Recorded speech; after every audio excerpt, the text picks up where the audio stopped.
Before joining that నేను చాలా information అనేది అడుగున్నాను.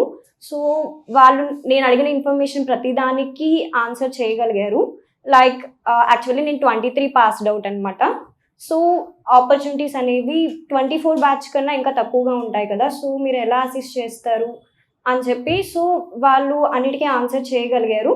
And they told us like 2 years వరకు మేము ప్లేస్మెంట్ అసిస్టెన్స్ అనేది ఇస్తాము. So in between these 2 years you can try అని చెప్పారు. అండ్ కోర్స్ అనేది 4 months. సో ఈ 4 months కంప్లీట్ అయిన తర్వాత కూడా ఇన్ కేస్ ప్లేస్మెంట్ అనేది రాలేదు అంటే you can try for 2 years అని చెప్పారు. So with in the course limit నాకు ప్లేస్మెంట్ అనేది వచ్చింది. అండ్ మెయిన్గా నాకేంటంటే క్లాసెస్ అనేవి వెరీ లెస్ పీపుల్ ఉంటారు స్టూడెంట్స్. సో ఇంట్రాక్షన్ అనేది చాలా బాగుంటుంది ఫ్యాకల్టీతో. ఇన్ కేస్ మనం ఏవైనా సెషన్స్ అనేది కానీ ఏమైనా మిస్ అయినా కూడా మనం రిఫర్ చేసుకుంటానికి రికార్డింగ్ సెషన్స్ అనేవి ఉంటాయి. నాకు అయితే ఈ జర్నీలో బాగా హెల్ప్ చేసింది ఏంటి అంటే కనుక ప్రాక్టికల్ సెషన్స్. మెయిన్గా ఏంటంటే కోడింగ్కి కానీ దేనికైనా కూడా ప్రాక్టీస్ అనేది చాలా ఇంపార్టెంట్. సో నా కమ్యూనికేషన్ స్కిల్స్ క్లాసెస్ అనేవి చాలా హెల్ప్ఫుల్ అయ్యాయి. And I'm very grateful for that.